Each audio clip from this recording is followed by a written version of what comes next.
Hello everybody, I am here in Stores, Connecticut. I would like first of all to thank University of Connecticut to give us the opportunity to make this interview with our first keynote speaker, Professor Joseph Renzulli. And this interview is relating to the capacity building conference which will take place in Antalya, Turkey. So I am very happy to meet with you, Joe, today in order to make this interview. I'm very happy to be here, my dear friend. Thank you. So we will go over the questions we already wrote for this interview. First of all, can you please tell us in brief about your childhood? I had a very interesting childhood. My father died when I was 8 years of age, and my mother was left with 3 children and very few resources. And so we all had to figure out how to survive. If we wanted something, if I wanted a new pair of sneakers, or if I wanted 20 cents to go to the movies, I had to figure out a way to get that. And so I think that is probably where a little bit of my motivation and my entrepreneurialism came from. And did anyone consider you as a gifted child and a young adult? I don't think anyone ever thought of me that way. In fact, in many cases, I was always told, why wasn't I as smart as my older brother? But people did think I was rather clever in being able to solve problems. Again, starting little businesses and figuring out how to raise money or get some people to cooperate on a project seemed to be more along the lines of my skills, whereas my brother was just a very, very brilliant young man, and if there had been gifted programs around at the time, he certainly would have been first in line for them. And were your teachers responsive to you in school? For example, in other words, have you had good experiences with your teachers at schools and instructors at at university also? Well, a couple of teachers were very, very influential in my school life. My 7th grade teacher knew that I was in trouble a lot, and I was sitting on the detention bench outside of the principal's office one day, and she sat down next to me and started complimenting me on some of the things that I had written for her English class. And she said, you really like to write and you're a pretty good writer. Would you like to start a school newspaper? And you could do some writing for that, and you could get involved with other people. And this probably was the very first realization of something that would come later in my work, which was what I call type 3 enrichment. So she was very influential and helped me a lot with my writing and with organizing and developing the newspaper. It was called the Oak Leaf. Our school was called Oakhurst Grammar School. The second teacher was my 8th grade teacher. Her name was Roberta Mamula. And when the guidance counselor from the high school tried to direct me into a vocational track, because again of the circumstances of our family, she said, don't listen to her, take the college prep track. You're very clever and you will find a way to go to college. And had it not been for that, I would not have been prepared to go to college. Many of my college professors and later graduate school professors were also influences on the kind of work that I later developed. My interest in research and my interest in giftedness and creativity really came from many of the professors that I worked with over the years. Did you ever look for a mentor? And who were your mentor?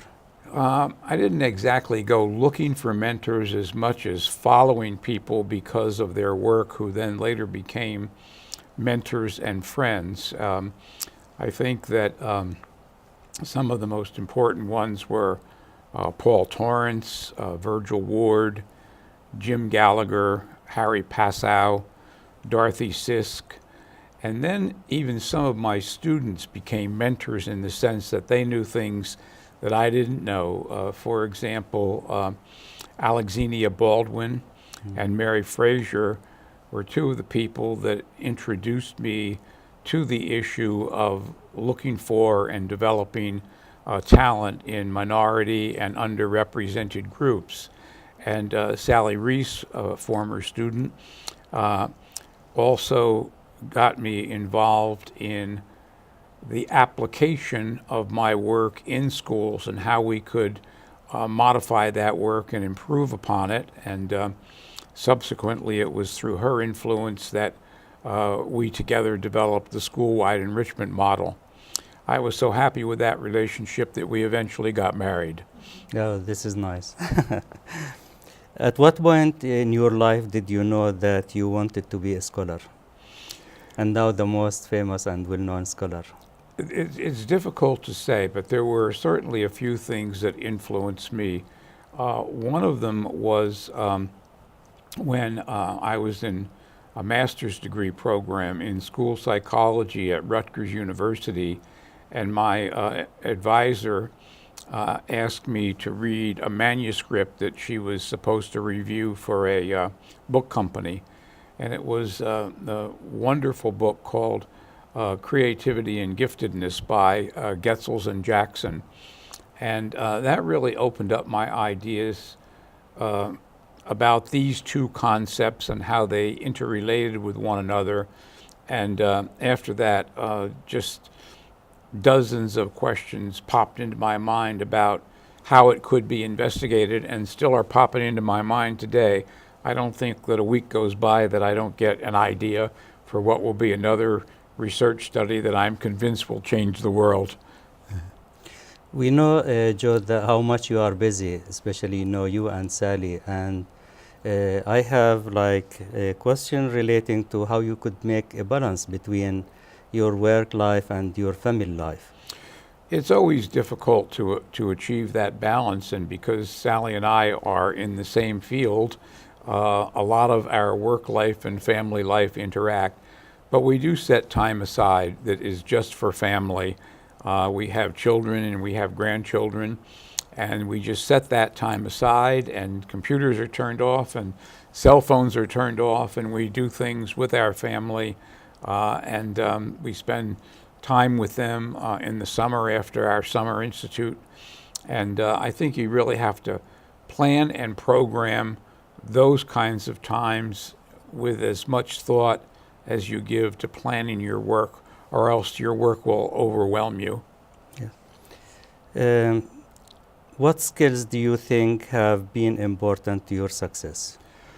I think that probably the main one is curiosity. I'm curious about lots and lots of things, and I follow up on some of them that are even outside of my field.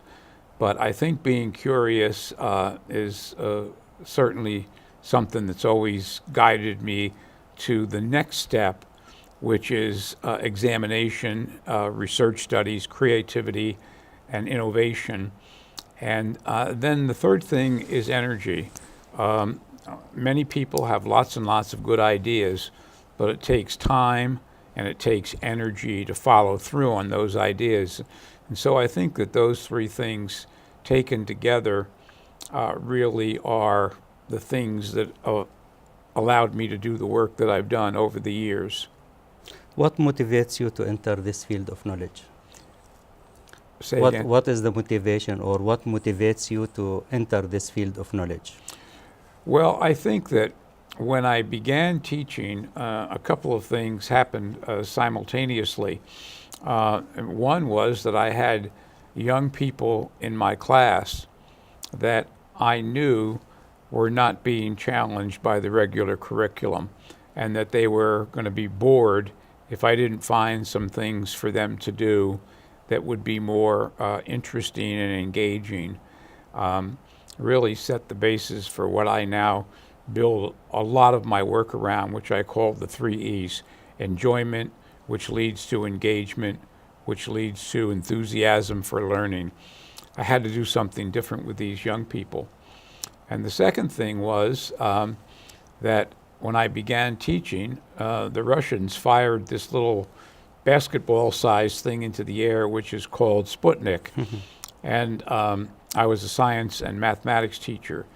And the superintendent of schools came to me and said, would you be interested in developing something in science for our most capable students in that area? And so that's really what got me started on my career in gifted education. And what kind of major challenges did you face in this field? Well, what I thought was a major challenge actually turned out to be a major advantage. And there was no quote unquote curriculum for the gifted available at that time. And if there were some books with gifted science on the cover, I probably would have taught that material.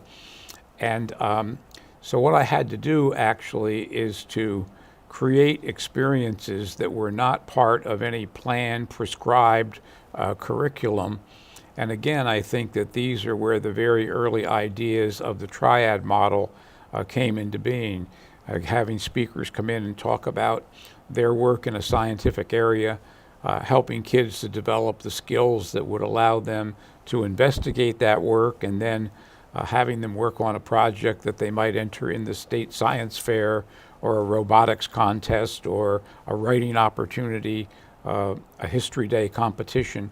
All of those kinds of things really were my movement against the planned prescribed curriculum, which even at a very advanced level still deals with a kind of pedagogy that is opposite from an investigative, innovative, creative pedagogy that I would like to believe characterizes my main focus in my work. But in addition to that, we know that you already created multiple criteria, identification and the screening process, which justifies that we can have like a comprehensive profile for each child, and then based on that we can introduce special provisions like the school-wide enrichment model and so on. Yes, I think that probably one of the most important contributions was my 1978 article called What Makes Giftedness? Re-examining a Definition, where I said that yes, high achievement, high intelligence is important, but the people who history remembers as gifted contributors, and I always use the word as an adjective, not a noun, were people that also blended in the characteristics that I describe in the creativity circle and in the task commitment circle. Just having a high academic ability is obviously a great asset, but without the other two clusters of traits, creativity and task commitment, interacting with ability and with each other, we're not going to see the kinds of contributions that literally have changed the world. And I believe it's experiences that approximate those change the world types of thinking and innovation that should be the focus of a gifted program. Yes, advanced placement and advanced courses are important, but it's the application of knowledge that really has made important gains in the social, scientific, economic realms of mankind. And that's why I believe the focus of our field should be in that area, not just advanced courses. And as we know that you become internationally involved in gifted education in different countries, and most of your books, most of your research studies and models are already introduced in other cultures and in different languages. Well, I think that there are two reasons for that, and one was that early on, as my work grew in popularity, I was invited by Professor Franz Monks to come and lecture in Europe, which I did during a sabbatical year. An interesting footnote to that is that 3 Dutch economists just did a follow-up study, a 25-year follow-up study of a school that I started in Holland with remarkable results for all of the kinds of successful characteristics of the students that were in that school. So certainly Dr. Monks was influential. The second person that was influential was you. Your worldview, and especially the work that you've done in Europe and the Middle East, was influential in your arrangements that you made for me to speak in Europe, in the Middle East, and other places. And so I think that that's how work gets spread around. Somebody locally has to see the value of work that was done in America or any other country for that matter as benefiting children in different parts of the world. Thank you, Joe. What about talent development with underachievers or underachieving and at-risk children and youth based on the important work you did in this area? Well, I think that this is really very important because the talent pool of the world probably includes 10 times as many underachieving, minority, underrepresented students as what we typically think as, let's call it, our college-going population. And these people are oftentimes overlooked because they don't score well on traditional tests, but many of them have outstanding characteristics in creativity, in motivation, in task commitment, what people today are calling grit. I've referred to it early on as task commitment. And we need the human capital from the entire population of the world to continue to make the world a better place. There's lots of challenges that we face in the world today, in politics, in industry, in business, in environment, in peacefulness and social relations between peoples and countries. And it's going to take lots and lots of human creativity and ideas and talent to address those problems. We can't overlook people because they happen to be from a poor background or speak languages that are different from the minority language. We have to look into those populations for our talent reservoir. And how could we convince politicians? I think it's very hard to convince politicians of something like that, but I do think that research studies that show the accomplishments that can be carried out with groups of different backgrounds is important. And then just case studies. When we talk about people who have faced great obstacles and tragedies, but have gone on to do very, very important things. The person that invented the artificial heart was considered to be a failure, was rejected from every medical school that he applied to, had to go out of country to get a medical education. Nelson Mandela, who spent a majority of his career in prison and was one of the persons that created probably the best known bloodless revolution that ever took place in the world. Steven Spielberg, who is world-renowned filmmaker. School was very, very difficult for him. He was considered to be a problem child, an underachiever. His mother and his teachers and even psychiatrists said, that there's something wrong with this young man.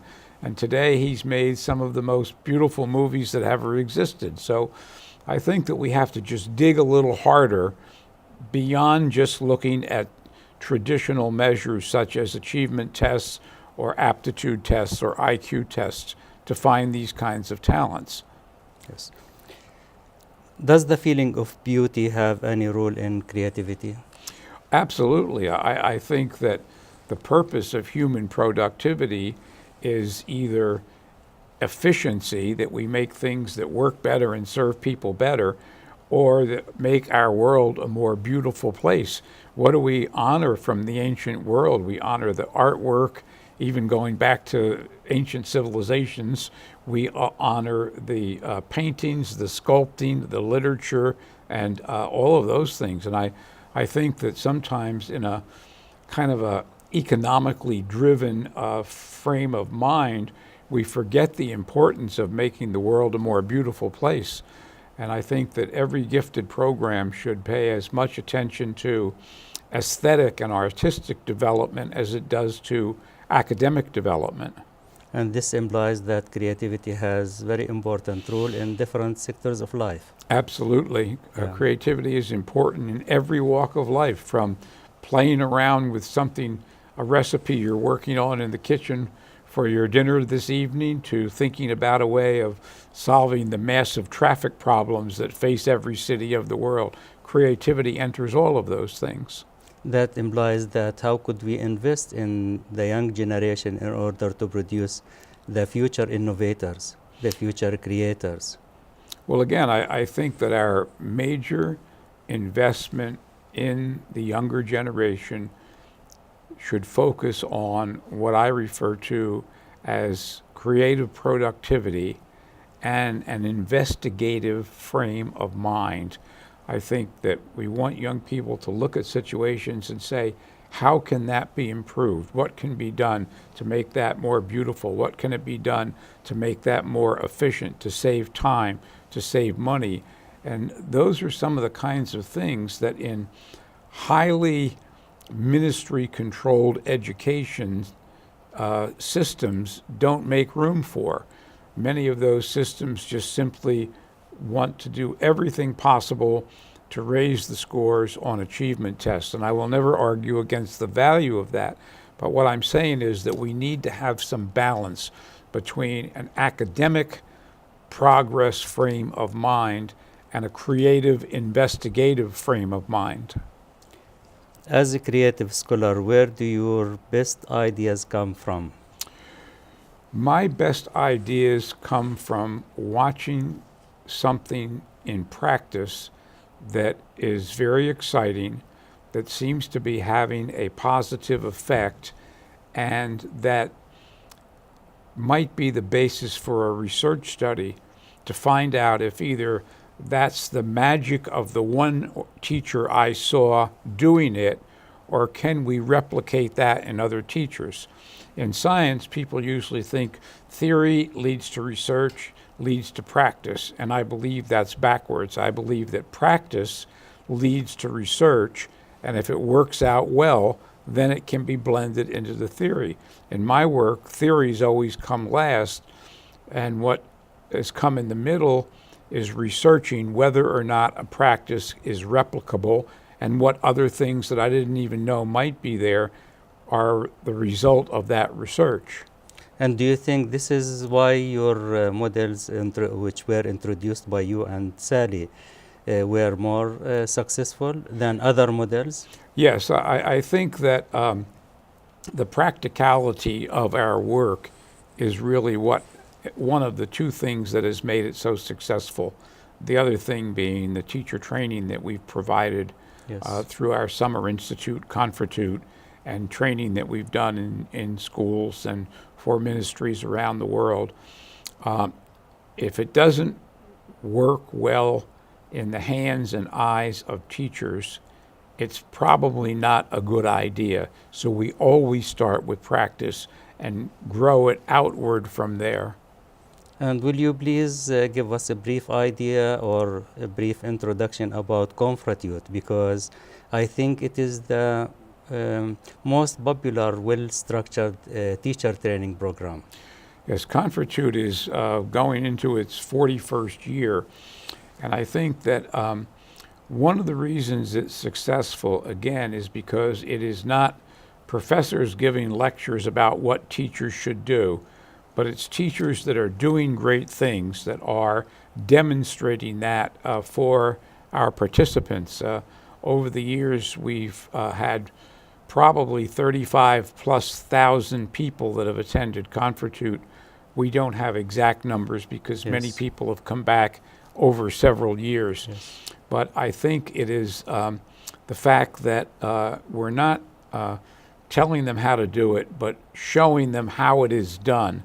One of my favorite quotations is that example is the best teaching of mankind, and they will learn from no others. And so seeing practitioners in practice is really what has made Confertute so successful.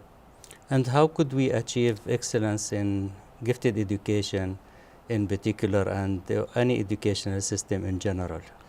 Well, I think that the way to achieve excellence is to, first of all, realize that schools are places for talent development.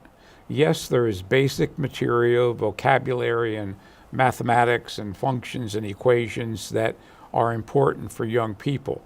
But if we look at a school the way a conservatory looks at a young musician coming in, or a place that trains chefs looks at them as persons that they are going to make into world-class Michelin-related chefs, and follow their pedagogy a little bit more than just the pedagogy where we present material, children memorize it, they get ready, they take a test, and we move on to the next topic.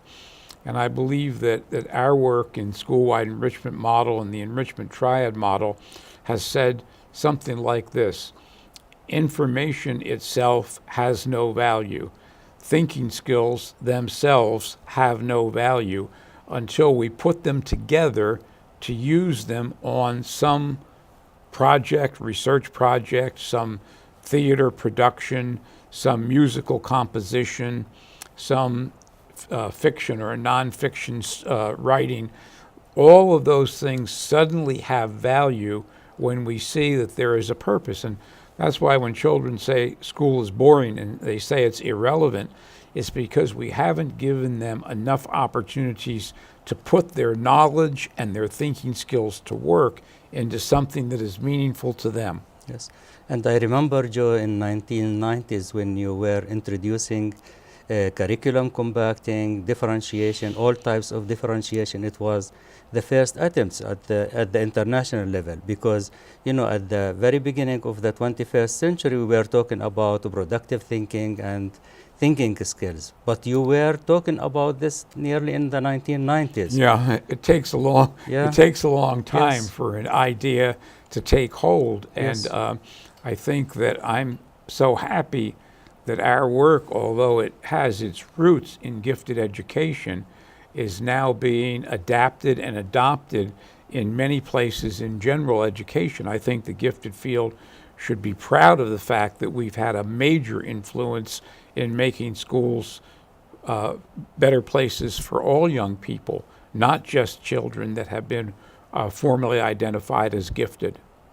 We have different approaches when we talk about programs for the gifted.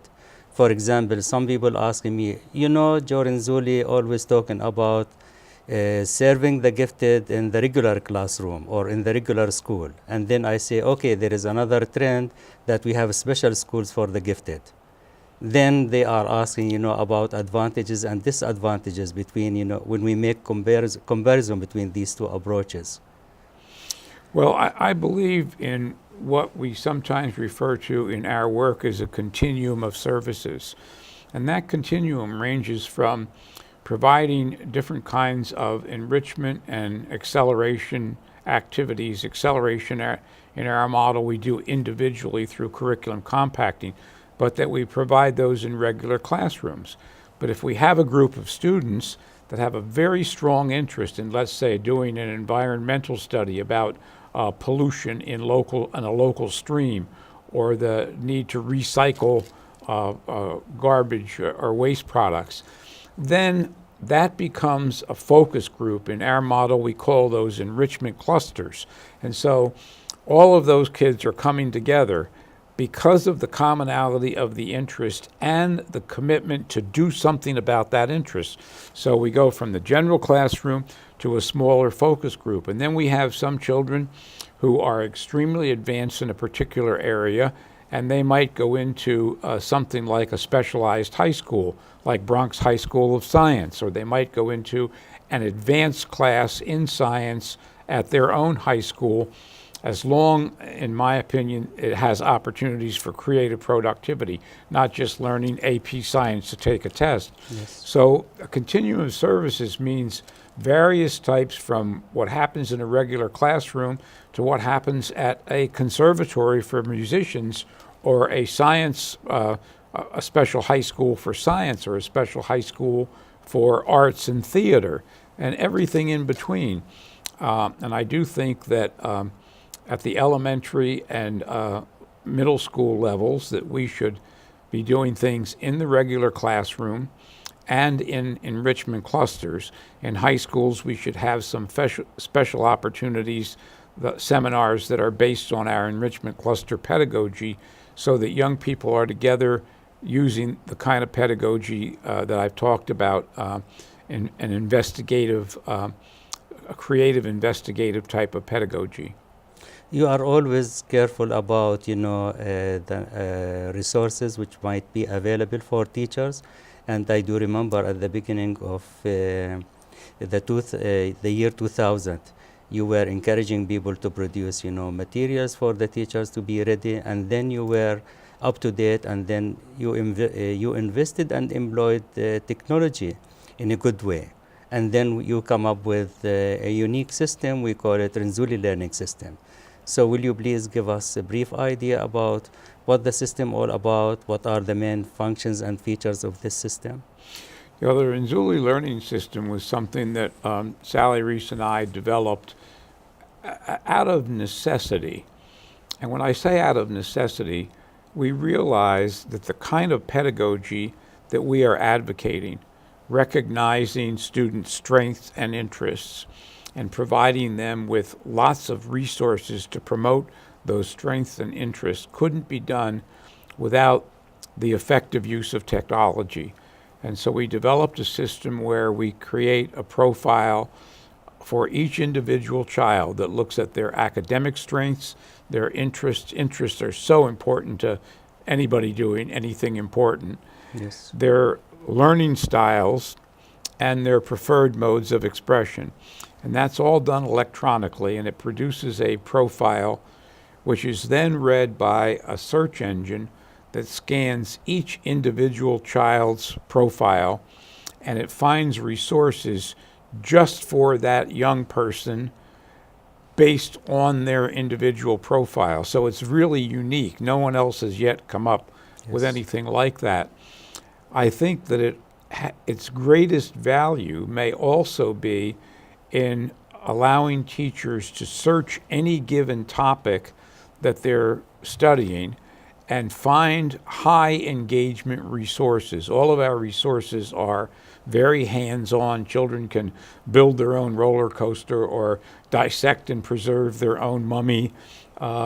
They can do all kinds of interesting things virtually from these online resources that we've gathered from around the world.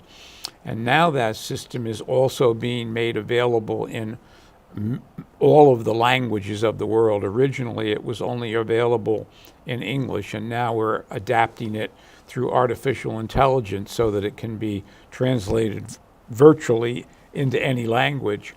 And I think that you can't do the kind of teaching that personalizes learning, especially with advanced level resources, unless you have quick and easy access to, I think there's 50,000 resources in the databases of Renzulli Learning. And that's going to pick resources just for a given child, or if a teacher wants to infuse some enrichment into her or his classroom, it will find those resources. And most of them come from places like museums, libraries of Congress, professional organizations, and most of them are free. And it is also a very flexible system, because if I would like to reproduce things like virtual visits, for example, how-to books, thinking skills activities, so teachers have the templates and the tools to reproduce things which are available or will be available in their own languages.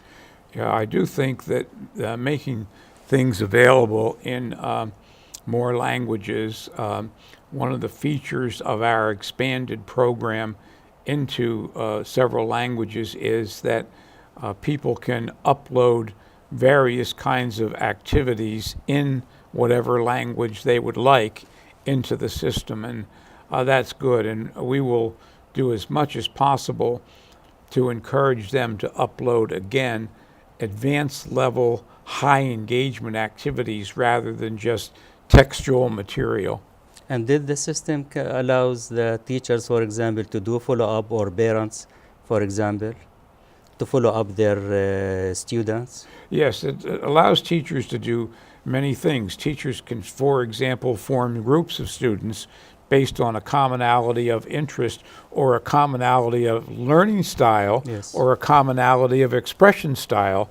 And sometimes you need everybody with that particular focus, and sometimes you need combinations thereof. Teachers can send activities.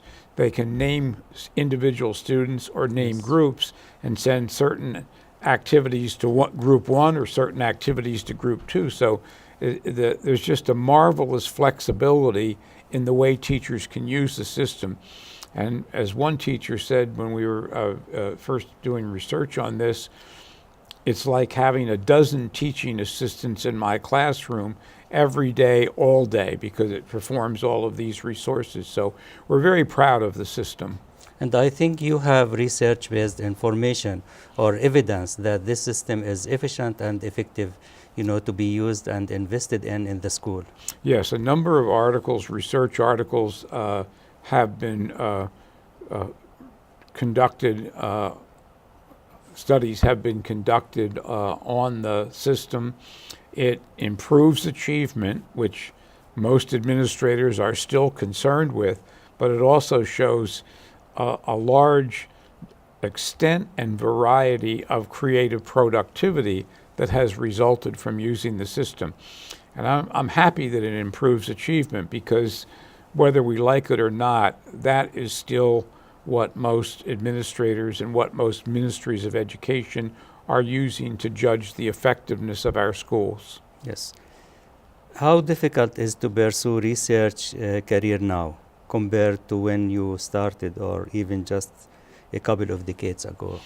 Well, research has become a little bit more difficult in present days because of the bureaus that look at who you're asking questions and what you're asking questions of.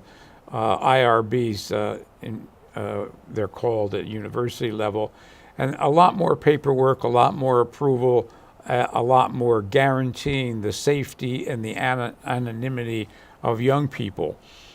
The good news is that there are so many more research tools available through the use of the internet.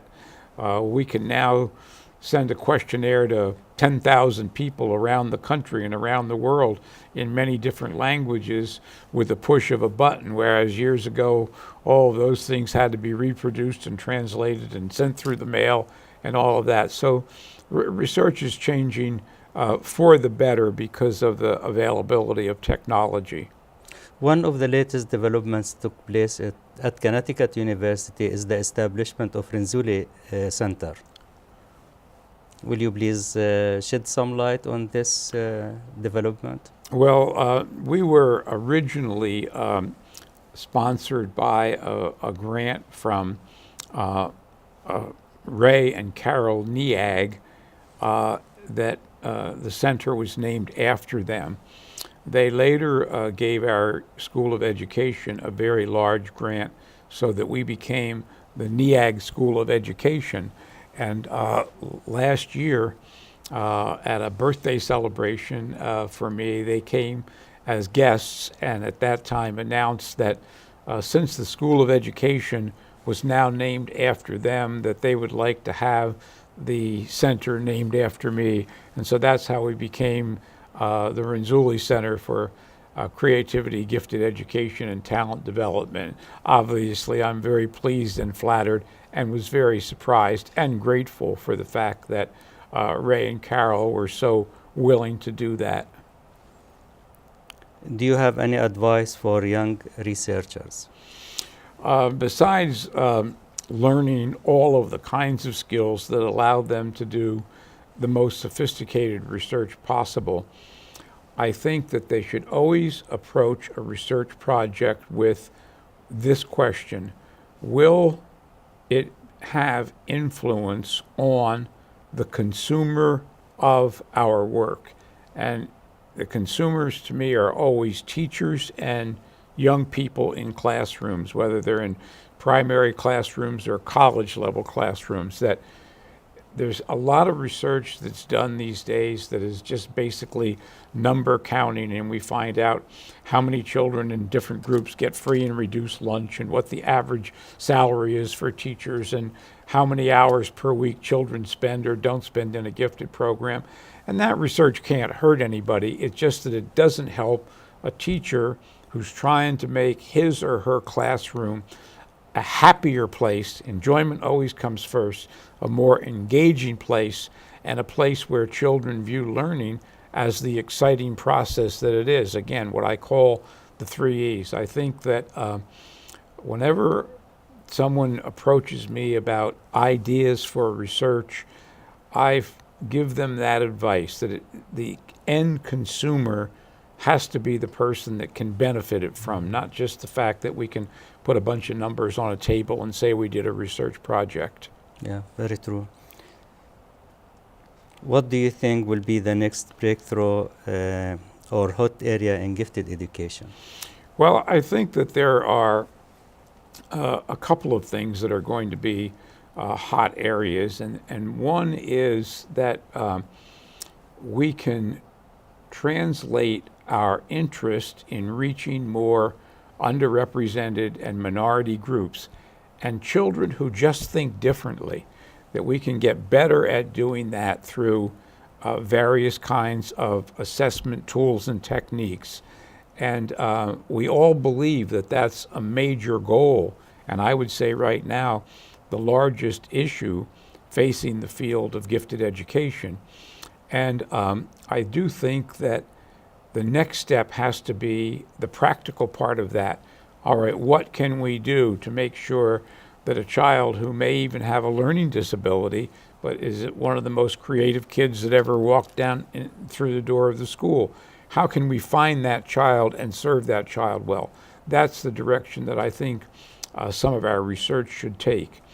The other thing is the use of artificial intelligence is now just in its very early stages. One of our colleagues, in fact, has developed a creativity test based on artificial intelligence, which is the first test of its kind that can be scored electronically. The biggest problem with creativity tests has been that they need to be scored by humans, because you can't make a choice A, B, C, D, or all of the above. Yes. And so the work of this person is going to be a giant step forward, because now creativity will be more objectively measured in an economic fashion than it has been in the past. And I'm happy to say that we're going to be blending that creativity test into the Renzulli learning system, which will make it, again, a one of a kind in the world.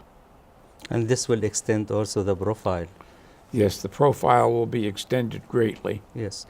At the end of this interview, I would like you to conclude this interview by some recommendations, suggestions to the participants of this conference and the people in general. Well, I think that conferences are great places to become exposed to different people, different ideas, and different approaches to serving gifted education, to serving general education. I think that one has to look at those things in relationship to how can it benefit their work, whether they're a teacher, whether they're an administrator, they work in a ministry of education. How can this make a change? The second thing I recommend is that they have to examine, let's call it, the validity of that work.